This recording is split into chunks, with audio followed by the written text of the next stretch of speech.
looking for you kasi nga medyo uh, how would you put it? Medyo controversial yung Aqua Data taking over the water district eh. And I want to clarify lang some things coming from your point of view as the representative or the president of Aqua Data. Yung Aqua Data po, ang corporation was organized when? Kailan po, kung maalala nyo? Hindi ko masyadong maalala eh. Hindi mo maalala? Opo. Okay. Medyo matagal na po eh. Medyo matagal na. Opo. Okay, so ito na lang. Maalala nyo na nagbigay kayo ng advances to the municipality sa munisipyo. Advance? Nagbigay kayo ng 2 million ba yun na advance or something una? Nung una, meron po. Meron. Po. Ang 2 million na yun, maalala nyo ba kung kailan nyo binigay? Hindi din. Hindi na. Okay. Totoo na ho, sobrang tagal na po. Okay. Sige lang, okay lang. But you confirm na binigyan nyo ng 2 million si Mayor? Hindi ho. Hindi Ang po, LGU, hindi ho. LGU. FGU po. Para bayaran yung kuryente ba yun or something? Yes po. Okay. So, ano ba yan? Yung funds na yun, personal mo ba na pera or pera ng corporation? Personal, pero pera ko po. Personal na pera mo. So, in advance mo lang sa munisipyo para Hindi ko mabayaran? in advance. I mean, Hindi ko in advance po. tulong lang. Opo. Tulong lang. Opo. Ganun. Para bayaran ng munisipyo yung kuryente nila. Opo. Ba't mo naman naisip, Mr. Tan, out of the goodness of your heart, bigyan mo lang ng 2 million yung munisipyo? Hindi ko binigay, pahiram Wait, po. pahiram. May pahiram ba yan? Was it a loan? Parang pinautang nyo? Pahiram na ho. Pahiram. Opo. Okay. Sige. Wow. So, pinahiram mo yung munisipyo. Opo.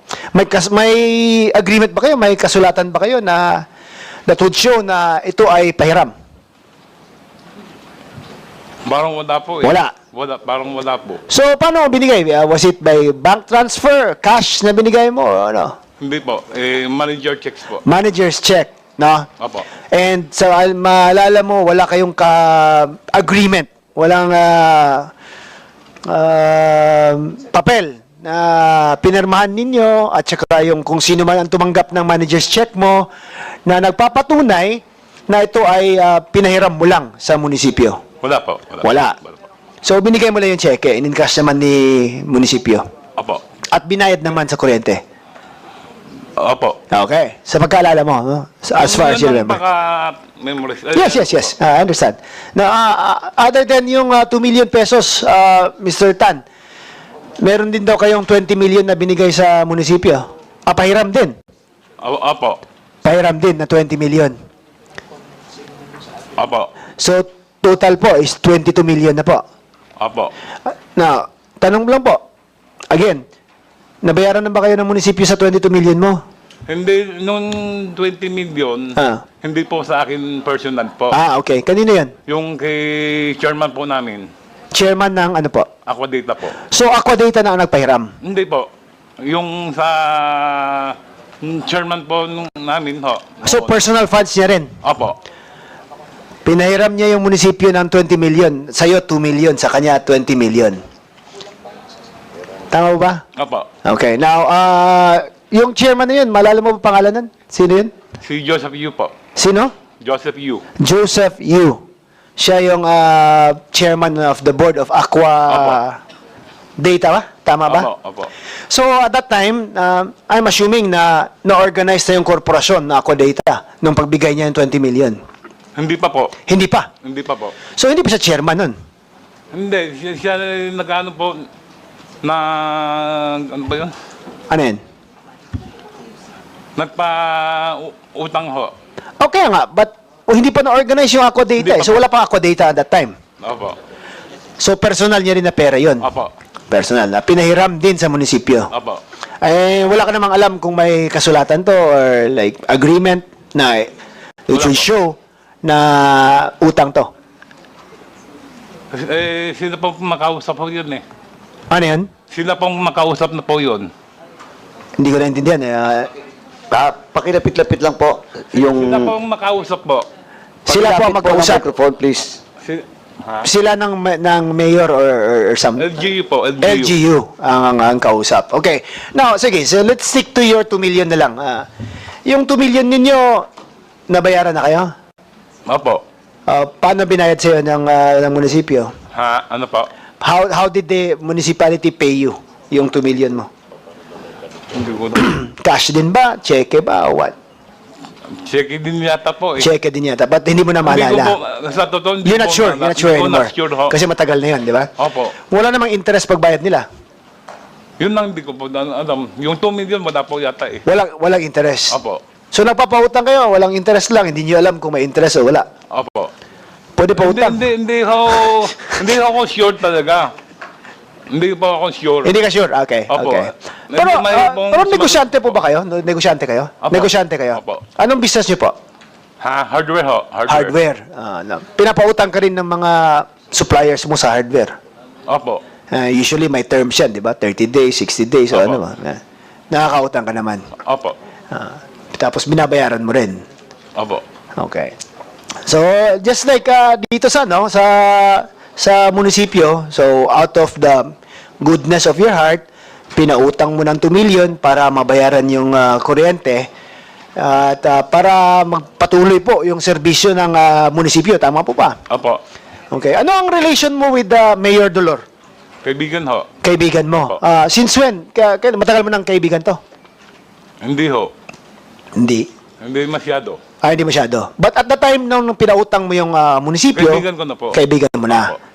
Alright. Ano naman siya ba kausap mo nung pag-decide mo na tulungan yung munisipyo? Hindi ho. Sino kausap mo? Si former mayor po. Yung former mayor. Opo. So hindi pa si Dolor ang mayor that time? Dolor din ho. Dolor. Kaano ni current mayor po? Tatay po. Tatay niya. Okay. So, yung anak ang kaibigan mo at yung tatay ang... Kaibigan ko yung tatay. Kaibigan mo rin yung Opo, tatay. Yung tatay nung talaga kaibigan ko. Okay. So, sige. So, since negosyante ka sa area na yon, minabuti mong ipahiram muna ng 2 million para hindi maputulan ng kuryente yung munisipyo. Ha? So, nung Aqua Data nung tinayo na yung Aqua Data, incorporator ka ba? Opo. Ha? Opo. Opo. So, member ka ng korporasyon na yon. Opo. So, hindi pa kasama sa usapan nyo with Mayor Dolor, the father, at that time na may interest yung Aqua Data sa pag-acquire ng water district. Wala pa po ang aqua data po. Wala pa Aqua Data that time. So, ano mo lang, sarili mo lang na as a businessman na nagpapautang ka, walang interest sa munisipyo para hindi maputulan yung munisipyo ng kuryente. Opo. Tama. Okay. Now, itong mga pautang mo, walang agreement, no, sa pagkaalala mo, walang Baka ano ko po. Yes, oo. Kung meron ho, di sasabihin ko ho. So, sa pagkaalala mo naman, walang ordinansya ba, walang resolusyon ang sanggunian na ino-authorize yung mayor na magtanggap natanggapin yung 2 million na pinautang mo sa kanila. Wala po. Wala. So, usapang kaibigan lang na pautang ko to. Bigay ko to sa munisipyo para mabayaran yung kuryente. Walang interest to, di ba? Sabi mo? Okay. No. Kailan ka nabayaran ng munisipyo? Was it before or after na-organize yung Aqua Data at before or after pinaalam ng Aqua Data na may interest sila sa water district? Hindi ko maalala. Hindi mo na maalala. Sa tagal na po. Sa tagal na, Opo. di ba? Pero yung utang mo, yung utang ng munisipyo, tumagal ba o madali lang nabayaran? Dali lang na nabayaran? Parang ho. Parang what? Parang mabilis lang ho. Mabilis lang. So, yung 2 million na ibalik agad sa inyo. Baka po. Okay. Now, sa pagkaalala niyo po, yung Aqua Data, magkano bang ano nun? Ang amount ng pag-incorporate nun? Yung initial capital ng Aqua Data, kung maalala niyo. Hindi ho ba? Hindi mo na maalala. Magkano ang ininvest mo dun sa Aqua Data? Kung maalala mo rin. Hindi ho maalala. Hindi mo na maalala. So, hindi mo maalala yung investment mo, hindi mo maalala kung kailan ka binayaran ni Mayor, at hindi mo rin maalala kung kailan kayo nagka-interest. Yun sa... Medyo matagal na po. Yeah, I understand. I understand po. I'm not saying na, no, I'm just saying na medyo matagal na at hindi mo na maalala. Na, yung specific dates, kung kailan ka binayaran, at saka yung ano. Now, ito lang yung question ko, no? Kasi nagka-interest yung Aqua Data sa Water District, eh. At sa tingin mo ba, nagkaroon kayo ng unfair advantage po in getting that contract sa Water District dahil pinautang nyo yung munisipyo? Hindi ho naman. Hindi naman. Opo. So kasi kung hindi mo pinautang, mapuputulan sana ng kuryente yung munisipyo, tama ba? Opo. Malaking kahihiyan yan sa administration, di ba? Kung maputulan ng kuryente yung... Tulong ho sa bayan. Tulong sa bayan, oo nga, Opo. oo nga. But it would put the LGU in a very embarrassing situation kung ang munisipyo mismo ay naputulan ng kuryente. Tama ba? Mapapahiya sila. Tunay po. Yes. Kaya nga tinulungan mo para hindi mapahiya din yung munisipyo, di ba? Opo. At kaya para patuloy yung serbisyo ng munisipyo. Opo. Nagpasalamat ba si Mayor sa inyo? Ha? Meron na naman ho. Nag-thank you naman siguro, di ba? Ang thank you naman ay hindi by way of the contract Hindi na ho naman ibenta ho. ko yung water district sa Hindi inyo. ho naman ho. Hindi naman. Hindi naman ho. Hindi naman. So, yun, tulong mo lang at si Mayor naman nagpasalamat lang at binayaran kayo na walang interest yung pautang ninyo sa munisipyo. Opo. Okay. So, now, so yan, nakuha nyo nga yung water district. Now, yung water district, sa reports ng COA, palugi eh. Tama po ba? Hindi ko po alam. Hindi mo alam. Opo. Pero member ka ng incorporator ka, stockholder ka, di ba? Hindi ba? Pinag-aralan po namin dahil ng maraming... Presidente ka nga pala. Pinag-aralan po namin, maraming ginawa po kami para rehab po. Maraming din ginastos. Okay. Ang tanong ko lang po Maraming is, sa pagkaalam mo, ilang taon kayo presidente ng Aqua Data? 6 years? 6 years. 6 or 7 po. So from the start na nakuha niyo yung kontrata sa Water District, ikaw yung presidente. Tama mo ba? Tama po. Yes. No? So for 6 years as president of the corporation, hindi niyo alam na palugi yung operations ng Water District? Hindi po. Hindi mo alam? Hindi po. Hindi ho, siyempre, hindi ho ako nakikinom sa mga yan naman eh. So hindi mo na alam kung kumikita kayo, Aqua Data? Kumikita isang Aqua Data. Okay. Dahil marami na kami na rehab. At marami kayo na rehab. Maalala niyo rin po ba na yung Water District before kinuha ng Aqua Data ay kumikita pa rin? It's earning. Hindi po. Hindi ko po alam. Hindi mo alam? Abo. So pumasok kayo ng negosyo na hindi mo pinag-aaralan? Hindi, pinag-aaralan po muna namin bago kinuha. So kung pinag-aralan niyo po, bakit hindi niyo alam na kumikita yung Water District prior to the entry of Aqua Data?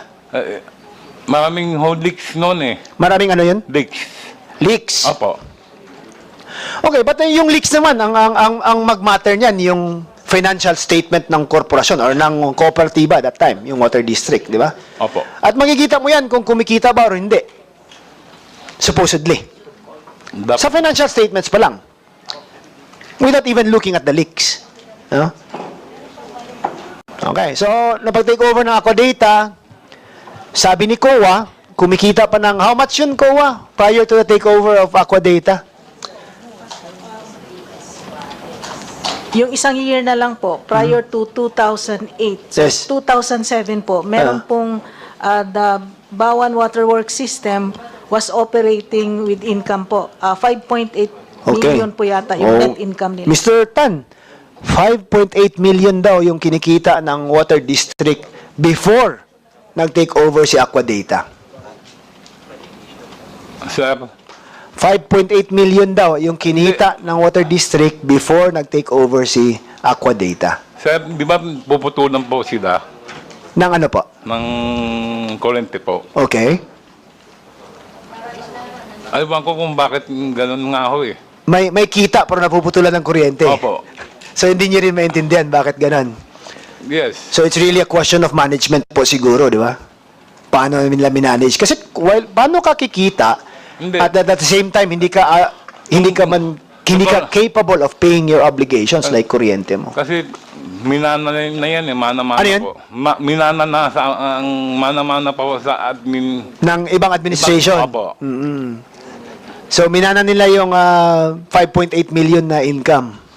Opo. Eh, hindi naman nagbabayad sila ng kuryente. Oo. Paano silang kukuha ng tubig? Oh, kaya nga.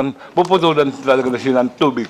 Kaya nga po, but sinabi ni COA may kitang 5.8 million. So ang question po nito is mismanaged po sila, siguro. Kasi bakit siya kumikita ng 5.8 million at hindi niya mababayaran yung kuryenteng 2 million lang? Baka po. Yes. Ano, kaya pumasok si Aqua Data. Opo. Kayo ang nag-propose na pasukin natin yung water district. Hindi po, nakapaskid ho. Nakaano? Nakapaskid po. Okay. So na may notice na i-bid out itong, ibibenta itong water district. Opo. Nakita nyo na siguro it's a way to help your municipality din. Hindi, may consultant po kami doon eh. Okay. Ano sabi ng consultant nyo? Pinag-aralan po nila. Pinag-aralan nila. Opo. Na ano to, magandang opportunity to, business opportunity. May opportunity that po.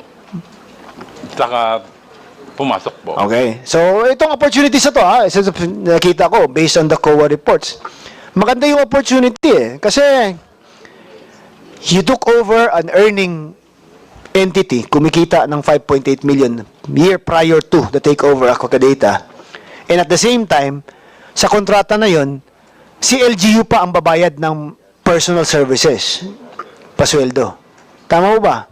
Hindi ho, ang pagkakamali daw ng lang ho, yung una, gusto kong kunin yung mga resibo, tao, hindi lang pumayag ang treasurer. Gusto mong kunin yung ano, ulitin nyo nga po. Yung pasweldo ng tao, at saka yung sweldong tao, sabi ko, gagamitin niya yung sa amin. So ikaw pa ikaw pa yung nagsabi sa treasurer na kami na magpapasweldo sa mga tao. Hindi po. Ano? Yung tao tao ko pong gagamitin na po. Tao mo. Opo. So meaning hindi na employees ng water district. Hindi ho. Opo. Okay. So Ayaw pumayag po si Tres. Wala daw band. walang ano? Walang band. Walang band ang Opo. ano po? Ang tao namin. Tao. Ninyo. Opo. Ilang tao po 'yon? 4 po. 4. This is to take over the functions of yung personnel, no? Yung Opo. mga nagpapatakbo ng day-to-day operations of Opo. the ano. So, ang ending po is ang munisipyo pa rin ang Yes po. nagbabayad ng sweldo ng mga taong 4 na. Opo. Kasi hindi sila pumayag. Hindi ho sila pumayag po eh. Hindi sila pumayag at nag-insist sila na sila pa rin babayad sa sweldo. Tama mo ba? Opo, sabi ko kay treasurer, sa amin na nga, Oo. para less na kanina function po. Oo. So, jackpot kayo nun. Kasi, binili nyo na yung korporasyon, Hindi, sila pa rin nagbabayad hindi ng ako sweldo. binilipad.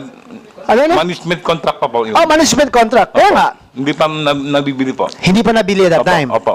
But jackpot pa rin. Kasi di ba, yung munisipyo pa rin nagpapasweldo eh. So, advantage yun sa inyo. Kasi hindi nyo pinapasweldohan yung 4 na tao na sinasabi mong gusto mong palitan sana.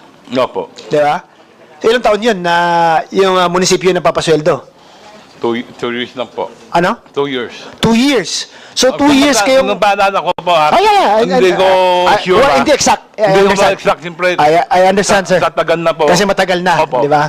So, sa pagkaalala nyo, parang 2 taon kayong nag-i-enjoy na yung mga personal po, ng water district. Hindi naman nag-enjoy ho. Oh, anong tawag mo dun? Hindi naman nag-enjoy. Ano ang tawag mo dun? Yung gobyerno nagpapasweldo sa tao na tinake over nyo sa management contracts. Anong tawag nyo po? Sir? Grasya, o ano ba? Hulog ng Diyos, o ano ba? Ang tawag niya? Hindi naman yun. Like taking undue advantage of the government who is so kind and generous to you na sila pa nag-insist na sila patuloy magpapasweldo sa mga taong yun for 2 years. Hindi ba yun unjust enrichment po?